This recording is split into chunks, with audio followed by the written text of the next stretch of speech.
Okay, welcome everybody to our latest OASIS Lunchtime Talk, this time by our very own Mark Maletska, with a very interesting topic of being a Ukrainian game study scholar, an academic, and some of the challenges, or combating some of the challenges in that context.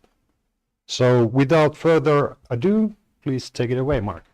Thank you, Heikki, for the introduction, and thanks everyone for the opportunity to be here, for coming here to listen to the talk. I hope mic works, everything works, we can start. So, let's go straight to one thing that we will discuss before we get into the talk content itself. And I will try to rush through it because I have pretty much to say, and at some point it might end up in me just ranting about academia. I hope not. But before we delve into the actual topic, the talk will most likely engage with the topic of ongoing geopolitical situation at some point, and definitely engages with the historical past, discusses themes as war, repressions, occupations. If you think that for any reason you don't want to deal with those or don't want to listen to those, that's fine. You're very welcome to stay or leave at your comfort. I will discuss some things from the perspective of insider, and it inevitably intersects with the positionality. So who I am impacts how I see the world. When we come to comments, not only here but in general, remember to comment thoughtfully, stay aware of what's going on. And a huge part of the talk, as I said, may be just me ranting about academia in Ukraine and in general. However, it might be useful if you have similar cases in academia in your home country, if you have a similar rant, to just form the things and see that there are similar experiences to what you have.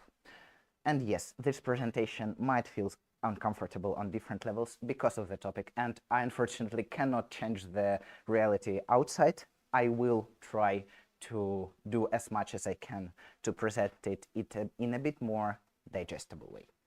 Now, let's start. Let's start with the question who I am, because without that, there would be no topic like this. And since you already see me, you can have a cat replacement on the screen. Cats are nicer than humans most of the time. So, I am a doctoral researcher at Tampere University. So here, before moving here, before the end of 2022, I used to live and work in Ukraine. Currently affiliated with the Game Research Lab, with the Center of Excellence in Game Culture Studies, and writing the PhD thesis on digital games and queer gender identities.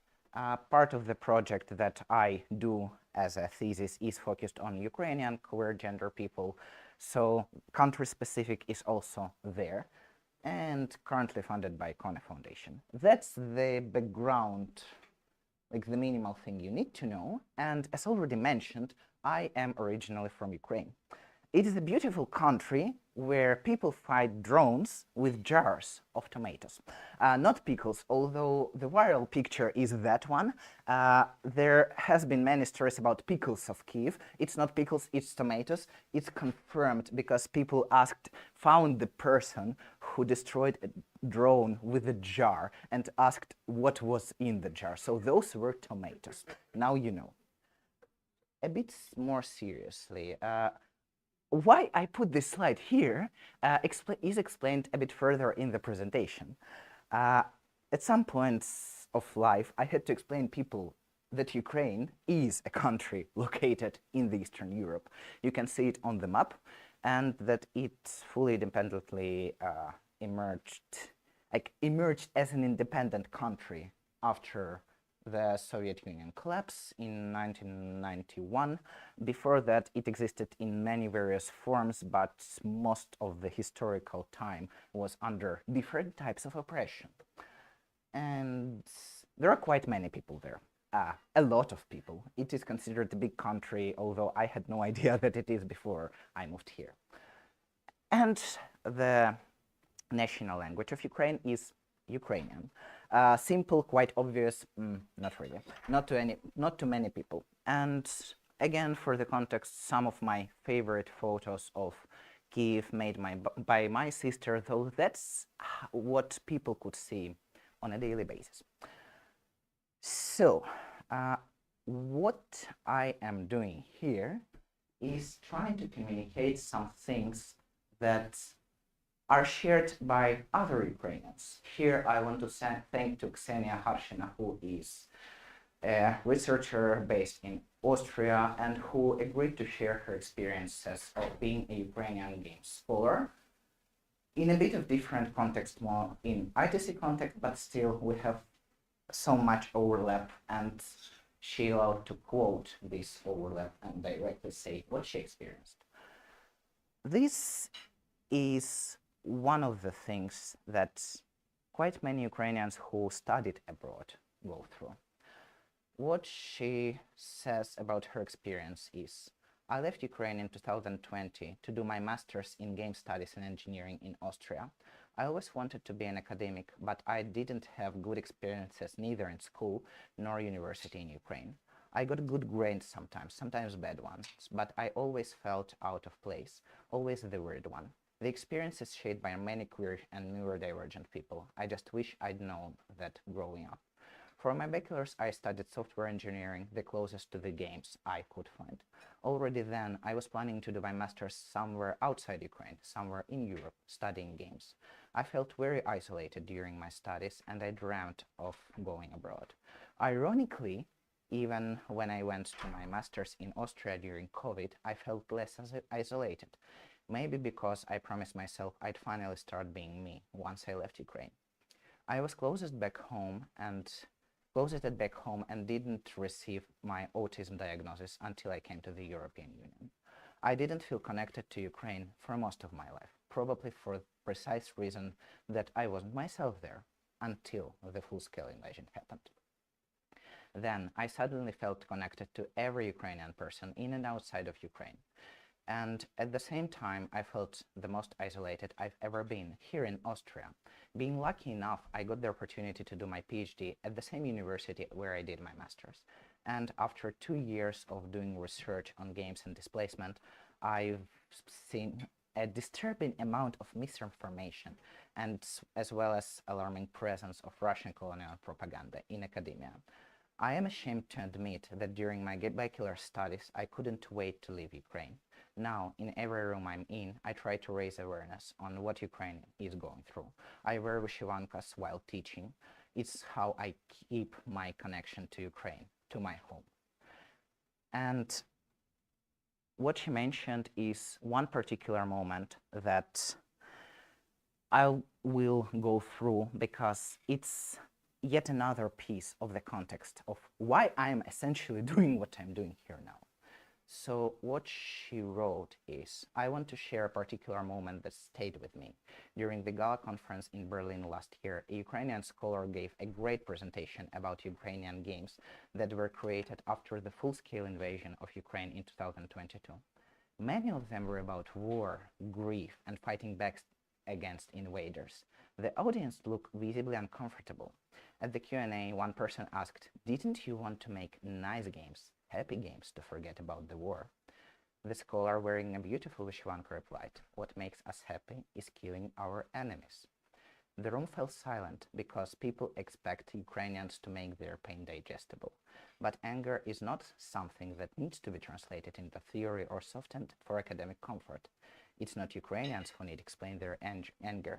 It's Western academics who need to examine their comfort. That moment captured a lot of what I experienced in academia regarding war, Ukraine, and colonialism. People who have never faced violence and displacement love to explain how anti-violence they are. Well, it's easy to be anti-violence when you don't have any in your life. Ukrainians and many others don't have that luxury.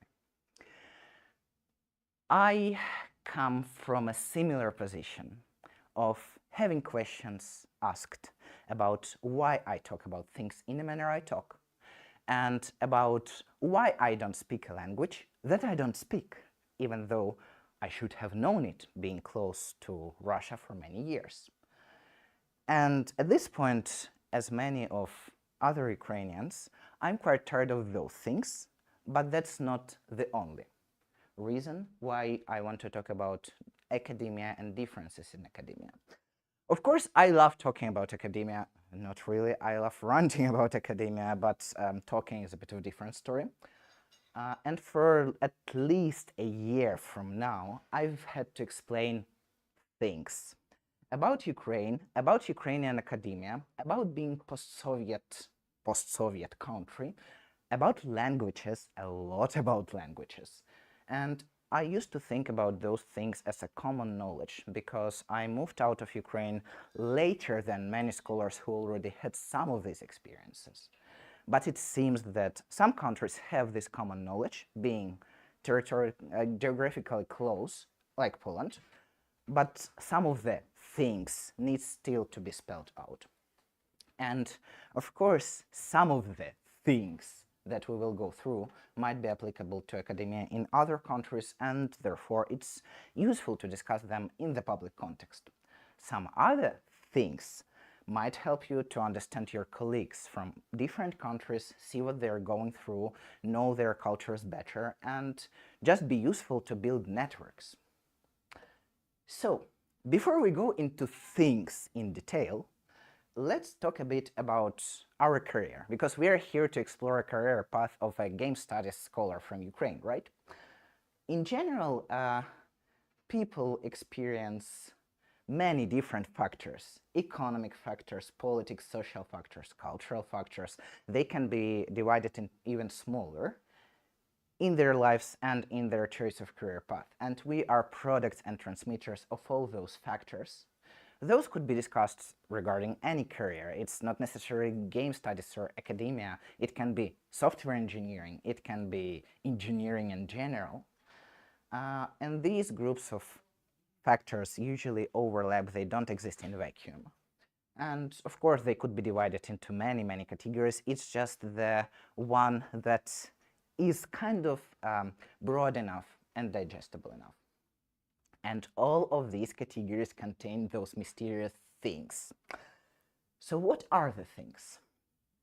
Not yet. Again, when I was starting my studies, I was thinking whether, because I was lucky enough, we'll go to language question a bit later, but to read papers in game studies and think, what I'm doing? Am I studying games? Am I a game studies scholar? Are you a game studies scholar if you study games and you are a scholar? I don't know. We are not gonna give an answer to this here. It's one of the questions that different people answer differently, and I don't care. How game studies are usually defined is it's an academic discipline, a research field that is focused on games, play-related phenomena, and its subjects of study, and it is relatively young in academia, but it already has its own theoretical frameworks, methodologies. They are, again, not unambiguous, and there are discussions, but there is some structure. What it means, yes, that the discipline has its concepts, names, frameworks, those people who started it all who you need to cite in a paper. And some concepts are new, but they are still discussed. The discussions might be limited, etc., etc. And essentially, to study games, to be a game studies scholar, at least some things need to be present. Games, many different types of games, digital games, analog games, played by people, esports, communities of all the sorts, a lot of things. Research, as already said, theoretical framework, methodology, descriptions, definitions, what is stabilized or not, also things from other disciplines that are applicable. And of course researchers, because games cannot study themselves on their own. At least not yet. We don't have AI there yet, hopefully. So there is the need of a person, and where are people, institutions also exist, one way or another, that allow studying games, that allow publishing about games in a good scenario.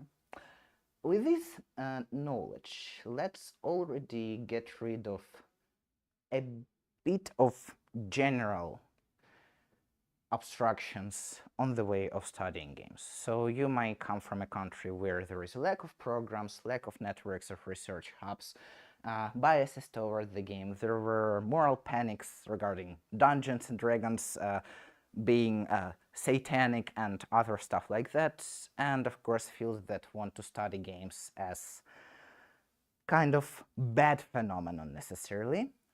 That is not the reason I'm standing here, because those exist more or less in many places. That was a pretty long introduction. Finally, we can move away from the introduction and from your usual setting.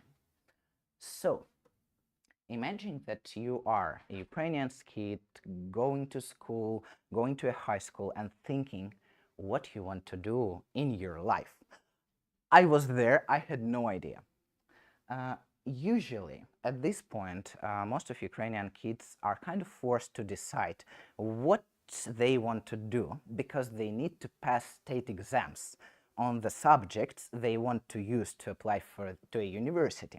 So, either you prepare for a math state test and apply, in case of game studies, for example, to an ITC program, or any non-humanities program, and in general, if you want to pass the math test, you could, of course, take all the tests in the world. You don't have all the time in the world. They are not easy to pass. At least in my time, they were hard enough to people to faint after taking the exam. And I'm not joking. I wish I was joking. So you need to think carefully. You would spend 2 at least years preparing those subjects. Another thing you could do is preparing for the so-called humanities pack. And you look for a while the ITC route if we take games, and you go to a humanities program. It may be a philosophy program, it may be language studies, many options. There will be own complications there. Whatever you choose, we can imagine a person who has an idea of willing to study games. We can imagine Ksenia there, who applied to an ITC program. We can take someone like me who applied to philosophy because I didn't want to go back to a school environment and I wanted to go to a university. I had no idea what I was doing with my life. Don't do that. Yes, let's look a bit into ITC route. I was happy to see that Ukraine finally got in last 2 or 3 years educational programs, as they are called, in esports, computer games development, and anything related to games. When we look closer at them, they are still game development programs with some subjects about esports and game analysis. That's not the worst thing that could happen, right? So if one wants to study games, of course, it will be harder in terms of writing papers aside from doing bachelors, for example. And of course, there will be a need for more theory, more knowledge that one digs on their own. It's kind of inevitable wherever you go. Although the problem starts not there, the problem starts here. It's fine if you cannot understand half of this. Look at the, if you can, at the English language sources, and if you cannot, you will not see many familiar surnames anyway. I was happy to find T.L.K.E.R's book, although 2015.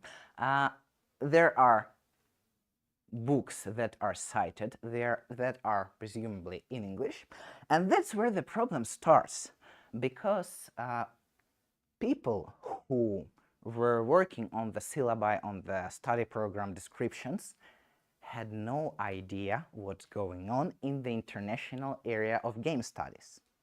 Why? Because many things are available online, and like one could go and read nowadays even with Google Translator, right? Well, yes, one more thing that just kind of proves what people quote when they have no idea what's going on. Yes, this happens primarily, although not only, because of the language issues. In Ukraine, learning English at schools, at the universities, even nowadays, is not easy. There is some statistics on the fact that Ukraine is not in the lowest of lowest in Europe in terms of knowledge of English. However, it doesn't make things perfect enough and even good enough. Even with Ukrainian language, in Ukraine, there was a big repression campaign started in 17th century, tightened in 18th and 19th centuries, and finally, Soviet Union happened, Russification happened, and that meant two things. Ukrainian was banned, not only Ukrainian was banned. Still, even though those things were happening for centuries, in modern independent Ukraine, Russian was tolerated as a language. Still, in 2020, many people were kind of okay with Russian being used by those who learned in Russian language, who wanted to use it in daily life. That was not cool, of course, but Ukrainians know what it means to be prohibited to use their own language. Why prohibit others to use the language they want? At least that was the mood. At the same time, the situation that emerged from Soviet Union was very bad with English. There are documents, articles that basically say that Soviet government doesn't allow the citizens to travel freely, to access anything published abroad, and of course to study a foreign language, because then they will know that some propaganda is propaganda, that that's not nice, and for that people need to be illiterate in the foreign language. And that's how it went. That resulted in lack of English teachers for many, many years, lack of people who knew English at least on the level of saying simple sentences, and lack of and the huge fear and lack of understanding that people could learn the language, which resulted in the generations that had no idea how to start even approaching English as a foreign language. In turn, when English is unavailable for a big group, in particular that group includes those who have been in academia for a long time, who either studied at Soviet times or started studying after the collapse of Soviet Union, they had no idea what was going on. They barely learned some foreign languages, and they had no idea that they had to read English language sources at all, that there was something important right there. And when a student would come and say, hey, I found this article, they would be asked, okay, but did you see this article in Ukrainian that works on the things that were relevant 10 years ago in Europe? Which is not very fun, but those are unfortunately real cases. Side effect of that, of course, secondary translations were spread, including mainly Russian ones, because Russian was forced onto the nation and people just knew how to read the language. Then the Google came, and guess which language people used to use the Google? Yes.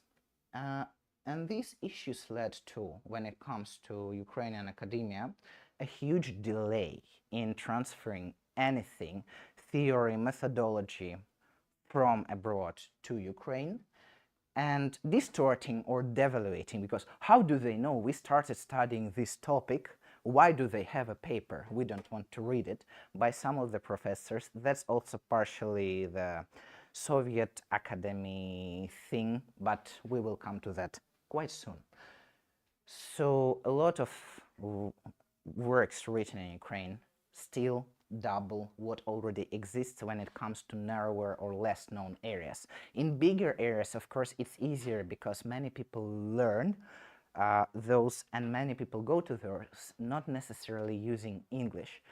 Some Ukrainians know German. They used it as advantage. They have idea what's going on in German-speaking areas, not in English-speaking areas. And yes, just as one example, I found one relatively recent paper, 2023, that bravely states that the main genres of digital games are, as here. Are those the main genre of video games? There is a massive discussion of what is main genres of video games. No one knows. This person is very brave to state it, and that's not their fault. They don't have tool to read the sources. Even using translator, it still distorts what they can get from that. But that's not the only problem.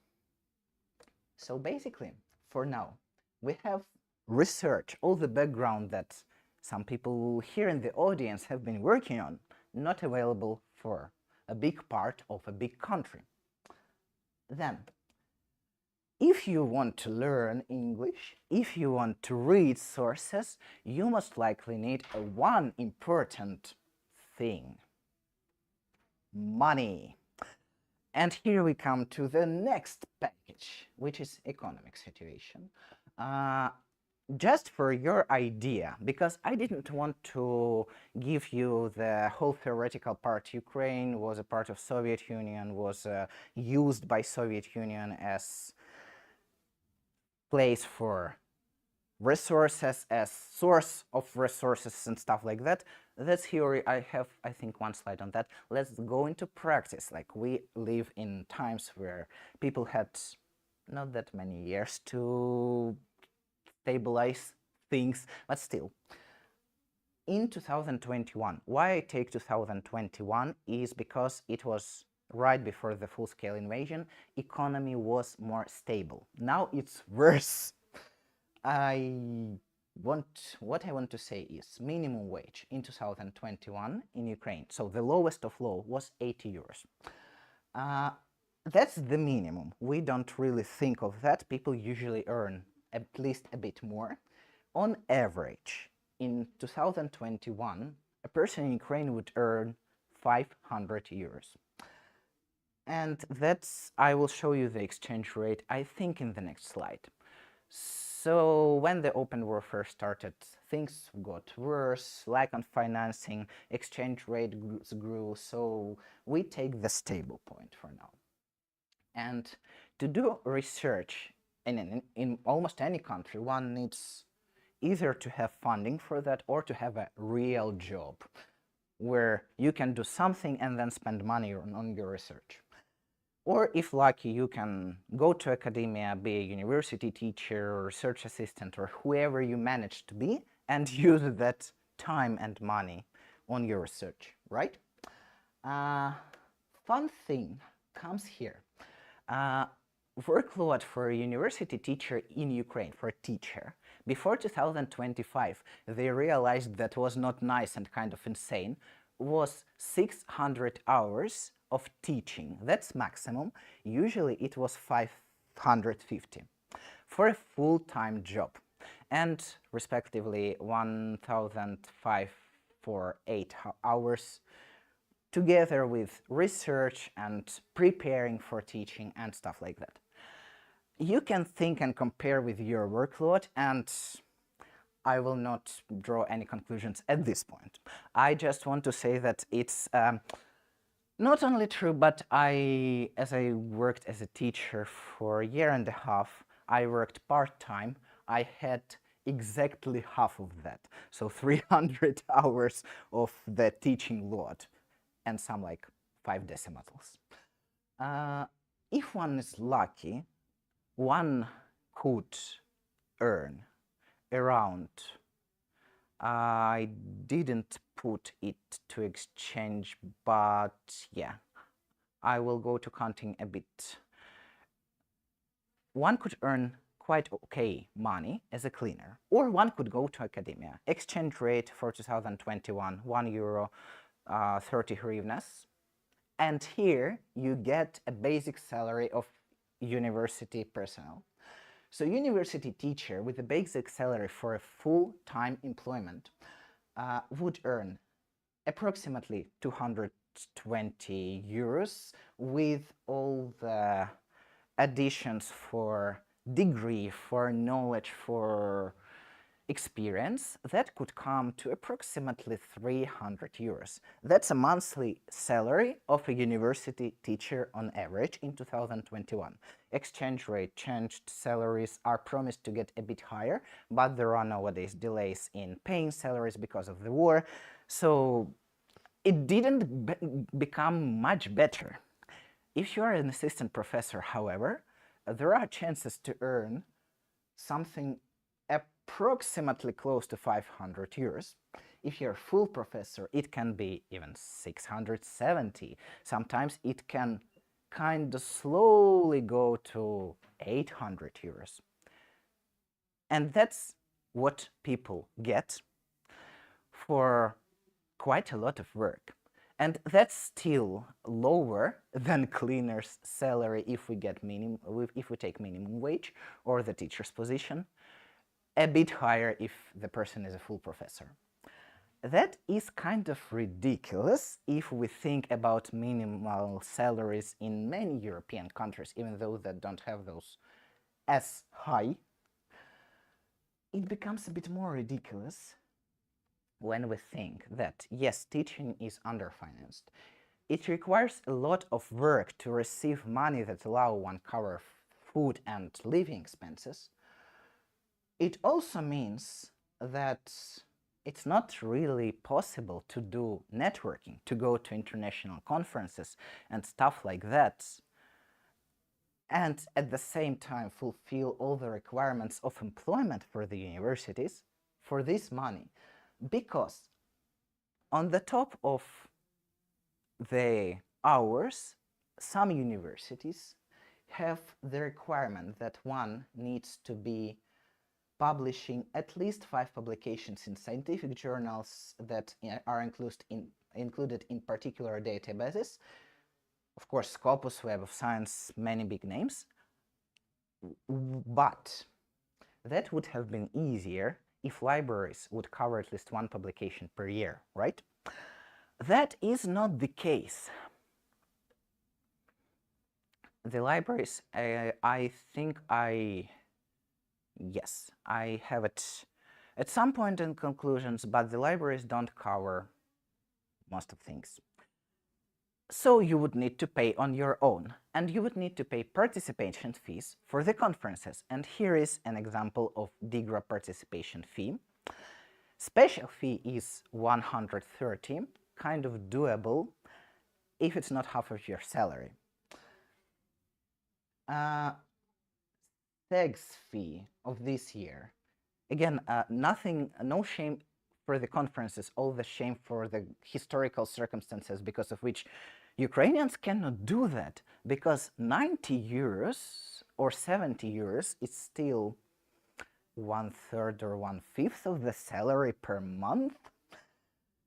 And registration fees for things like Chi are still $45 is student non-members fee for the early bird. That is at least doable somehow. Still a lot. And that doesn't even cover the travel expenses, which are bigger, because non-EU citizens. So this is kind of ridiculous at this point. Where it gets even more ridiculous is you want to study games. How about paying 1/5 of your salary for one game? So one needs to save, and one needs to save a lot. Yes, and the universities don't really cover anything, because although 50% of universities do have access to some databases, though that was in 2022, I didn't find the recent data. It might have changed because of the full-scale invasion. And universities don't pay for articles, don't usually pay for travels, or are able to cover like 10% because of being critically underfinanced. Of course, other research-related expenses go there as well. If the university has the big-scale grant that requires paying for travels, the university or the group that got it is very lucky and can pay for a trip to Poland, for example. And people who want that, there are many. And even things like National Academy of Science doesn't really have grants covering things. What they have is awards for scientific work, for lots of years put into academia. Those don't really change the situation for a young scholar who wants to go to an international conference. So, with the economic issues, we have, of course, our research already kind of being inaccessible, because if you want to read an article that is in paid database and your university doesn't have access, and most of universities don't have, you cannot read it and you cannot really pay for it. Buying games is ridiculously priced. And yes, one of the major causes for that is the Soviet past, when Ukraine had to give most of resources to the center of the Soviet Union, to basically to Moscow, and Ukraine has never been able to recover from that in the state it was left after the Soviet Union collapse. We still have a bit of time, and let's go to the next set of things very quickly. Cultural and societal issues. Each of them can make at least a master's thesis alone. I will try to say at least a couple of words. So, Soviet education and what it did to education systems of many countries, including Ukraine. So, people who analyze Soviet education doctrines in theory and in practice say that it was mainly focused at uniformity. Everyone does the same thing on the same level. Top-down administration, there is a boss who is right and everyone else is wrong, and one-man management, so everyone agrees with the decision of the boss. Strict hierarchy, not much flexibility, not much choice. What it did to Ukrainian academia? And Ukrainian academia tried to change to the, for example, European standards. Some things in theory and on paper were implemented. Practice lacked a bit. So, after the whole strict hierarchy, you are not expected to be an expert. Even if you are a PhD student, you need to at least defend. There are a lot of biases, including gender bias and some other traits, which kind of are leftovers of many things, also of some orthodox upbringing, and if you are of particular gender or look, you cannot go to, for example, ITC specialties, because you are a girl, you cannot want to study software. Only serious research is allowed. So games, which games? They are not serious. Strong traditional hierarchy, modern universities try to get rid of it as much as they can, but if a university leader is of a product of the Soviet era, they don't know that difference can be better, so they kind of don't want to.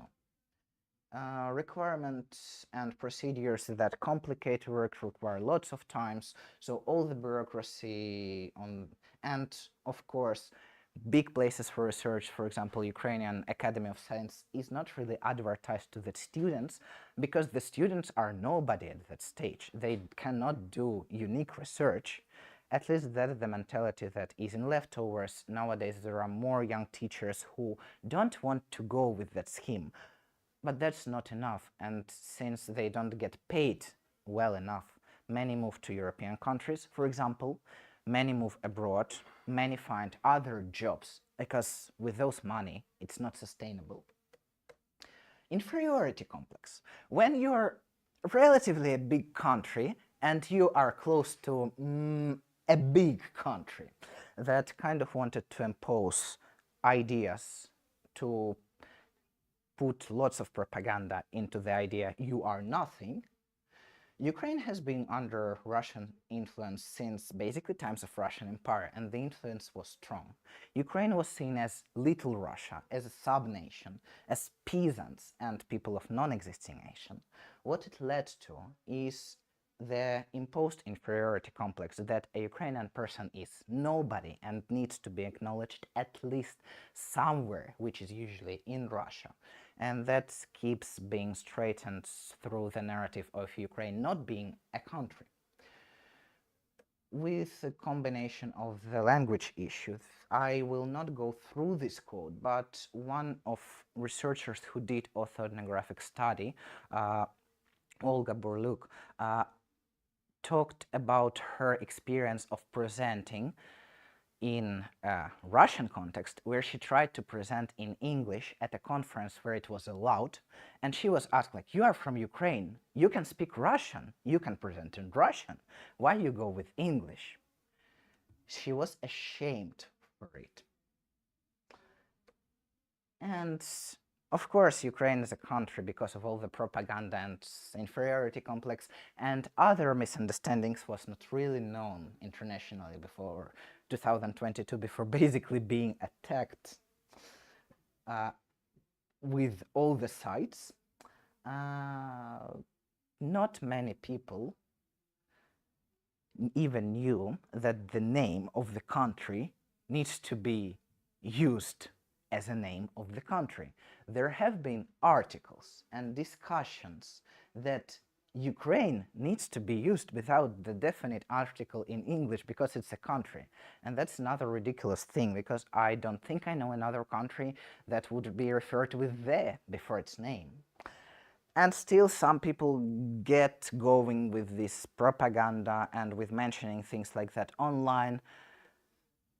Just before I was preparing for this presentation, I found this screenshot. I was searching for memes. I found a meme that mentions S.T.A.L.K.E.R as one of Russian apocalyptic games, and I wished it would be only like on somewhere on Instagram if I didn't see it in real life.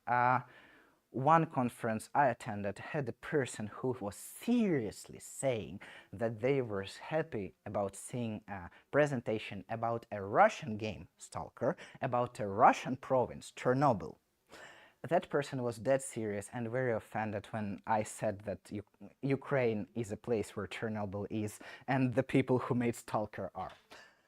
Okay, when it all comes together, if you even manage to go through all the bachelor's, master studies, learn English as an international language, there are still things that kind of stop from participating in game studies community, which is still language issues, meaning that you kind of need to communicate with your peers, even if you know English well enough.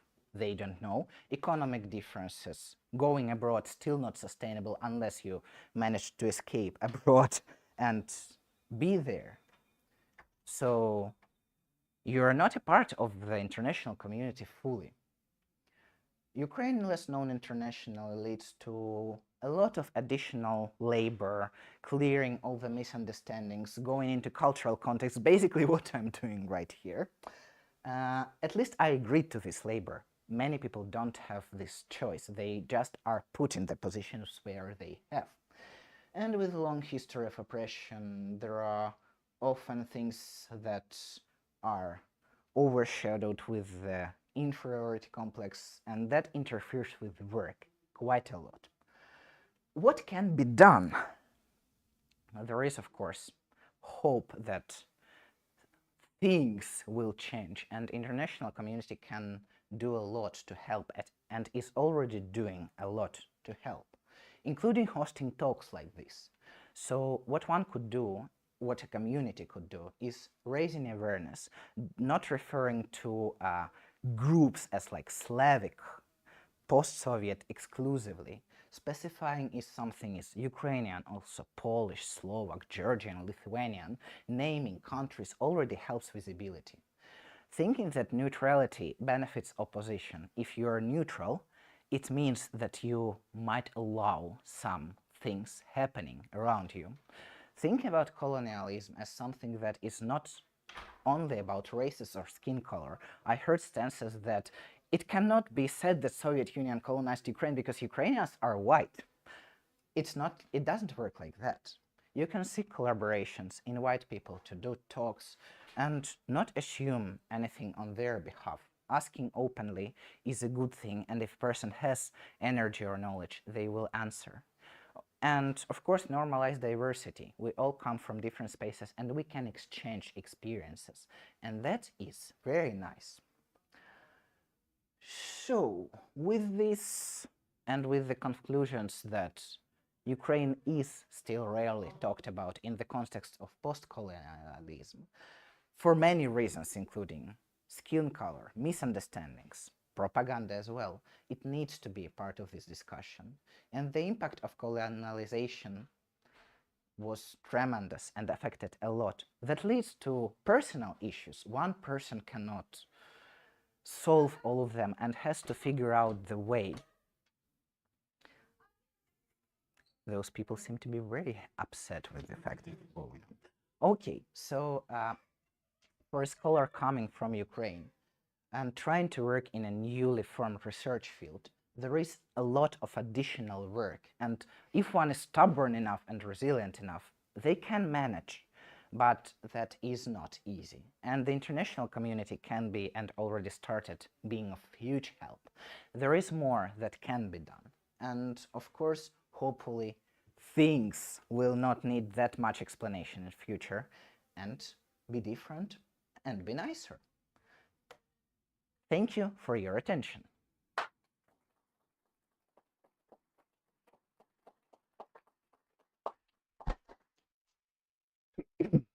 Thank you so much, Mark, for this insightful presentation.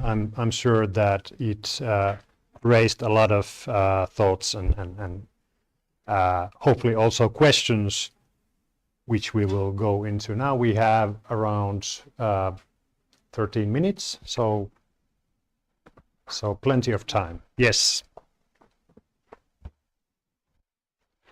Okay, do I have to do anything to make this work? Can I just speak? Okay, so thank you for this talk. I think it's a very brave talk. And something that I was thinking that happened in Brazil in the last years, and I wanted to hear what you have to say about the situation in Ukraine, is that when the pandemics began, the political situation in Brazil was very difficult. And something that was very common in Brazilian academia was to, well, should we stay or should we go abroad? Because, but then we have this thing about, some of the best researchers that we have in Brazil, the ones that have conditions because they have international reputation and they speak English and they have money and stuff, they would just migrate. And then afterwards, it's very difficult to the country to try to bring these people back because, if they're already settled in, United States or Europe, and so that was kind of a big thing. And now the government is trying to, implement programs to stimulate these people to come back, but it's very difficult. And then we kind of, we lost some of the best researchers that we had. So I was wondering if you have anything to say about this kind of process of, going abroad, and then what remains in Ukraine then. Yeah, thank you. Thank you for the question. Yes, for Ukraine, it was not as challenging during pandemic times as it is challenging now, because in pandemic people wanted to have a stable job, even if it was teaching online, so that kind of helped staying. When the open warfare started, many scholars were going abroad at least for a while. And at the very beginning, universities tried to make them stay as much as they could in different methods. Not necessarily legal methods, unfortunately. It stopped at some point. People who wanted to leave left anyway. People whose houses and even the full universities were destroyed because of full-scale invasion. They had to find some ways to earn money. I haven't heard from colleagues in Ukraine if there are any systems of returning, but that's partially because the open warfare is involved. People don't know what they can promise and what they cannot. There are returning grants and open spaces. Also, the government is trying to lower the study workload, add something about research to partially save people at workplaces, partially facilitate what they accidentally got. Because what many Ukrainians started doing is building networks that connect them to Ukraine. And that was for better, because Ukrainian academia was not known abroad that much in some areas. And now there are people who can talk and can create those bridges. So no ready-made things from the country, but at least those situations can be beneficial for the country where people live from as well. Okay. More questions or comments? I was myself wondering about one of the slides you kind of skipped to save time with the long quote about because you went by so quickly about using English instead of Russian. And just I wanted to see what were the specifics in this situation. If you can just like briefly still say something about this. Like the main thing going there, and what regularly goes on even now, is that people from Russia and some people who are Russian speaking are not happy with an idea that a person from Ukraine would rather talk in English than Russian. And that led to kind of mocking a person about their choice, and a remark that was sarcastic, that was meant to show that, oh, Ukrainians want to show off and they are not really aware of how easy they could do it for themselves only speaking Russian. Nowadays, like this, why I show these quotes when I do talks like this is that situation persists. And past month I was once again asked why I wouldn't want to talk with a person who knew Russian in Russian, and got a surprised look at a question. You don't speak Russian? No, I don't. Weird, you are from Ukraine. Oh well. Yeah. Question in the back row.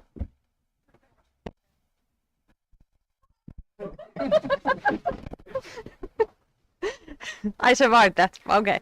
Thank you, Mark, for a very important and brave talk, as already said. I was wondering, this is rather insignificant on the grand scheme of the topics that you have covered here and discussed. But I was thinking in terms of, you mentioned linguistic accessibility of research as well as the paywalls and so on and so on. So that led me thinking, I wanted to ask you about, is there any kind of open science in terms of, or like where is it at the moment, and do you see any improvement as the European funding bodies are increasingly demanding open access for example, for ERC funded projects and things like that? Do you think that these kinds of measures and initiatives could somehow improve the accessibility of existing research in that regard? Thanks for the question. The open science movement is in a bit of an awkward state, because many scholars that I personally know don't really understand the whole thing, because most of the publishing in Ukrainian articles requires payments in their understanding to keep journals alive and not to make science open. And that's a bit of a difference for them. And as many Ukrainian journals run on speed, paying is kind of important part of that. With European level grants, it became significantly better in terms of publishing abroad, because those allow contributing to the journals in different areas without the worry that one would need to find a research collective who would agree to do research together and then pay each for 50 euros, for example. That is unfortunately how people have to survive, like one can contribute with a paragraph and contribute with money, allowing this research to go on. And that's harsh reality of what's been going on for decades. Thank you.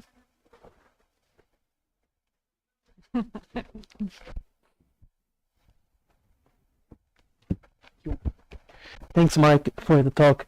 I always find it really interesting to learn more about how academia is in Ukraine and find the ways in which it is similar to academia in South America and the ways in which it's also different in South America. And one of the things that I am thinking of is, like, for example, we share a lot of this idea of, yeah, professors are very underpaid and they're expected to do a lot of work that goes unpaid, like preparing and marking exams and grading. The thing that I found that was different, and I don't know if I got it right or not, is that at least in Ukraine, it seems that there, with all the limitations and all the difficulties for accessing a broader body of work in this field, there is already a group of people that are interested and trying to find ways to make this happen from academia. I think one thing that I have found in South America, at least in Peru where I'm from, that is a struggle is justifying to institutions that this is a legitimate avenue of research. That, hey, we could put money into researching games. That, hey, creating a game library for researchers in the university might be a good use of our general money. Actually, I think it has been very recent in Peru. If it wasn't this year, it was last year, that games have just been admitted as culture by the Ministry of Culture. And I don't know if that is also something that is similar or differently perceived in Ukraine. In Ukraine, usually, that's both similar in terms of how institutions see newer topics, also different in terms of people. I was very lucky to meet my supervisor for bachelor's and master's thesis, and I started writing on digital games as a half joke, half bet. So we were not serious at that time, and then I explained to him how those could be an area of research. I was very happy with the faculty in general, with people who were philosophers of quite a high level and who still wanted to listen to who they saw as beauty. I was quite lucky to be employed at the department at that point too. It helped. So if you know people, if you can reach people, and if you can explain to them why it is relevant, you can be lucky, and they might get it and help finding words to explain to the institution that this is nice. With no people like that, like no professors eager to take risks, it is extremely difficult. So it very much depends, and there are groups of people who want to go to newer topics for various reasons. I knew professors who just didn't want to write about the same old philosopher for 1,000 of times, and they kind of looked at students as someone they could support, but also who could be a source of fresh ideas, of fresh air to breathe, and then started collaborating with those students. Okay. Thank you. That is all the time we have today. I'm sure Mark is available for further discussion and questions outside of this talk, and I'm sure this topic will stay in our minds and sort of like continues to raise more questions in time. But with that, let's give a final round of applause to Mark.